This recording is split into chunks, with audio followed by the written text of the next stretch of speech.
Assalamualaikum warahmatullahi wabarakatuh. Halo semuanya, perkenalkan nama saya Maisa Adia Putri dari kelas 10 MPLB 1 nomor presensi 20. Kali ini saya akan menjelaskan tentang berpikir komputasional. Kali ini saya akan menjelaskan yaitu pola pikir. Pola pikir itu satu, ide atau gagasan, bayangan atau imajinasi yang terlintas dalam benak otak, itulah yang disebut dengan ide. Daya respon berpikir yang melahirkan imajinasi berupa rancangan solusi terhadap masalah yang dihadapi sebagai hasil pemikiran, baik yang bersifat spontan maupun melalui proses pemikiran yang lama, dikenal dengan ide atau gagasan. Ide atau gagasan yang dihasilkan dari proses berpikir secara panjang matang bisa disebut dengan penalaran. Manfaat ide atau gagasan. 1. Menjadi solusi alternatif pemecahan masalah. 2. Memberikan peran aktif dan positif bagi perkembangan diri sendiri dan orang lain. 3. Melahirkan konsep dan dinamika baru dalam hal teknologi, pengetahuan, dan keterampilan. 4. Membuat terobosan baru yang dapat membantu masyarakat.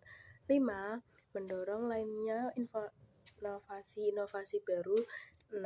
Memberikan contoh dan teladan bagi orang lain. Yang terakhir, 7.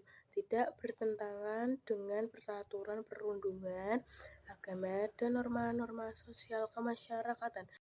2. Teknik mematahkan ide. Tahapan untuk mengategorikan, menjabarkan, dan menggambarkan ide dalam sebuah sistem pemetaan dapat mengacu beberapa tahap berikut. A. Menentukan pokok permasalahan yang akan dijadikan tema dan ide utama. Ada 3 tipe tema yang dijadikan sebagai ide atau gagasan, yaitu 1.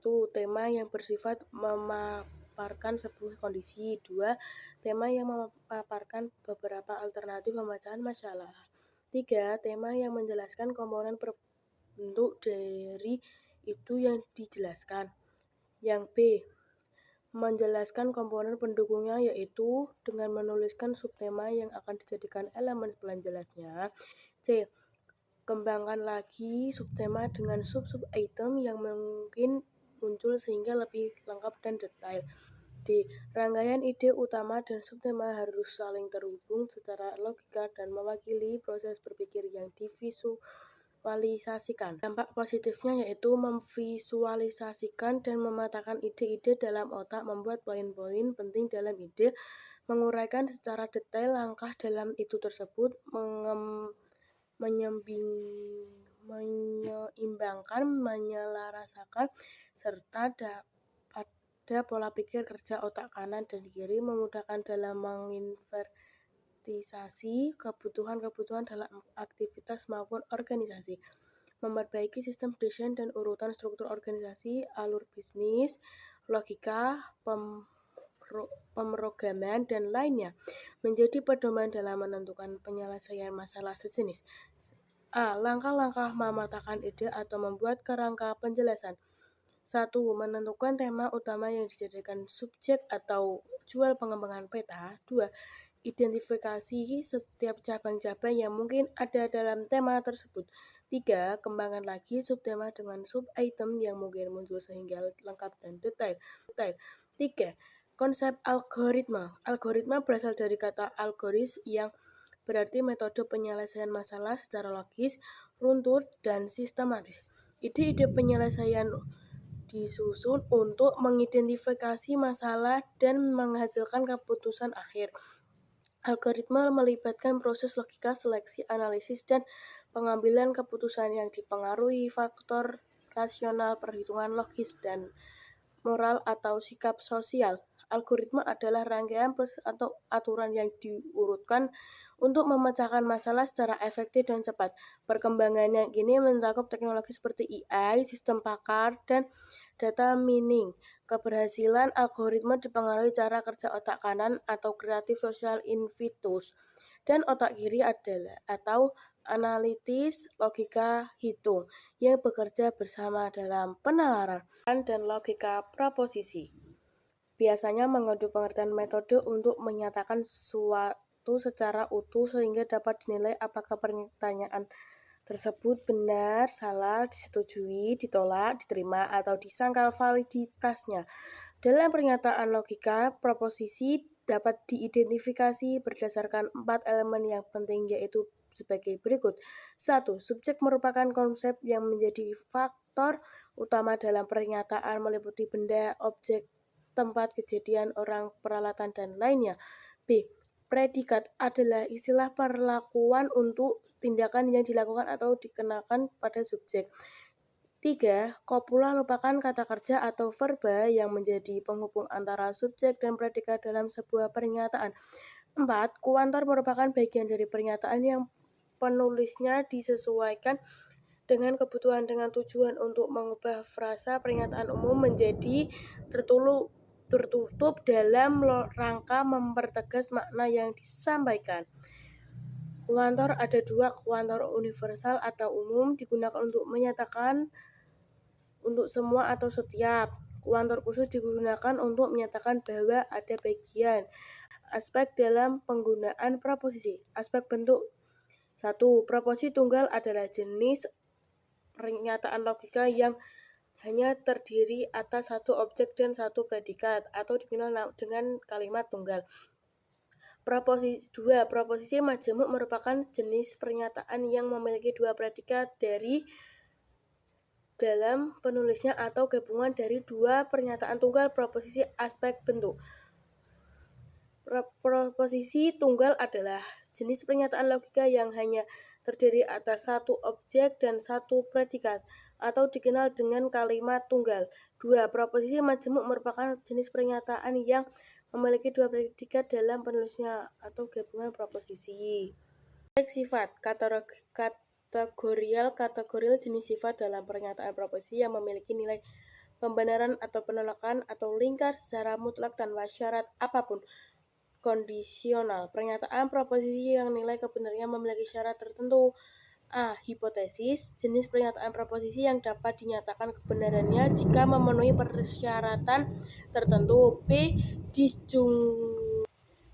Disjungtif jenis pernyataan kondisional yang nilai kebenarannya diperoleh berdasarkan pilihannya tertentu. Aspek luas. 1. Universal pernyataan yang menjelaskan kondisi secara menyeluruh atau bagian tertentu. Contoh, setiap komputer yang menyala akan menghasilkan panas. Aspek luar. 2. Partikular dalam menyampaikan sebagai pernyataan dalam seluruh aspek kebenaran biasanya ditandai dengan kata sebagian, tidak semua, beberapa, dan kebanyakan.